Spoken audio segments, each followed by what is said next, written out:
Yo, what's up? It's Joe Gaveridge back again for a real quick video this time. Just wanted to cover off the January 29th Blackout patches. I'm really excited about them because it's all overwhelmingly positive and everything's heading in the right direction, even though all of the changes are actual nerfs. So the only concern I've got is what the flow-on effects of those nerfs will be, but that's something we can get back to in just 2 seconds after we cover off the actual specifics of the patch. Okay, so first things first, the biggest change here, and probably the one that has the biggest impact, is the across-the-board nerfs of armor. I wanted to go into a quantitative analysis of what these changes meant for effective health at the various levels of armor, but I thought that might get a little bit sticky and complex when we have to take into account headshots and shooting in parts of the body where we're not providing mitigation. So instead of doing that, I think it's probably way more value to do a qualitative comparison here between our level 3 of what it currently is now, which is 35% damage mitigation, which is actually weaker than what level 2 was just prior to the patch. I didn't hear of anyone having any issues with level 2 beforehand, so considering that level 3 is now weaker than what level 2 was, I think the time to kill will be really quite short and it should be fantastic. We've also removed the explosive damage resistance from level 3 armor. I think that's okay. I don't know if level 3 needed any more benefits other than just additional damage mitigation. We've also removed melee weapon damage reduction for level 3 armor. Again, I think that's fine. The only change that I'm mildly concerned about here is the very last one, which is the increased armor plates. So we need to take 2 armor plates to repair every one little level of that level 3 armor now. So I think it's 5.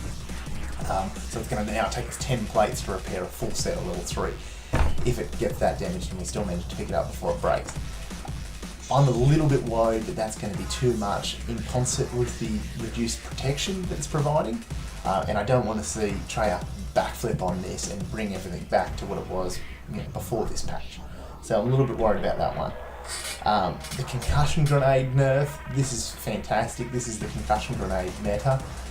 We've got reduced status effect duration, reduced area of effect radius, reduced throw distance, and the reduced opacity of the white flash when initially concussed.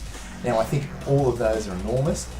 The last one, which is the reduced opacity of the white flash, is super noticeable. You can now actually see what's going on when you get flashed, and I've got a really quick video of that right now.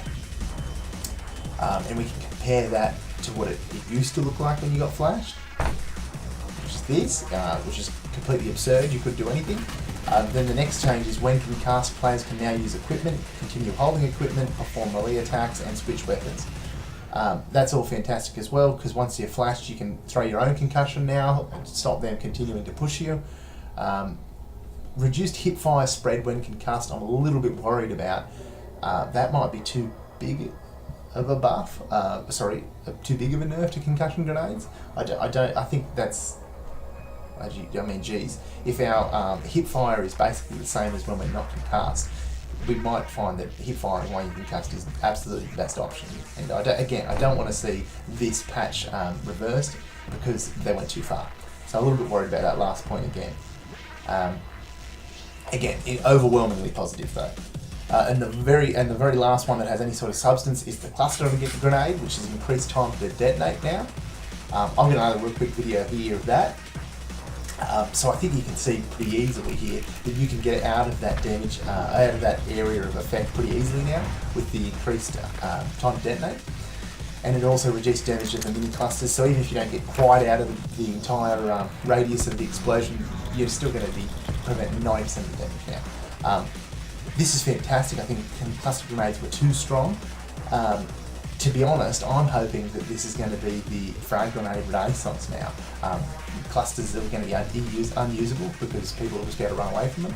So now you'll be back to cooking frag grenades and actually getting skillful grenade kills, which I think is really cool. So the other changes, not here nor there. I think that they really matter. So they're all fantastic. The only thing that I was worried about and what I referred to at the very start of the video were those flow-on effects. So for example, what are our sniper rifles like now with our level 3, level 2, level 1 armor? I think it's going to be overwhelmingly a good thing for the sniper rifles. It's going to reward those skillful shots with a rifle. 2-hit kills, I would say, with level 3 armor. my big concern here is that the outliers, for example, the ABR and maybe even the SWAT, might be too strong with this time to kill being so low. I think you're probably going to get 2 and 3 bursted by the ABR now in level 3, even with a trauma kit, and that might be too far. Only time can tell. I'm hoping that the next patch next week is a very, very minor ABR nerf. That's about the only thing that I'm worried about at the moment. Hopefully that helps you guys out there. If anyone's watching again, this is just my take on what this impacts average players. Enjoy. See you guys.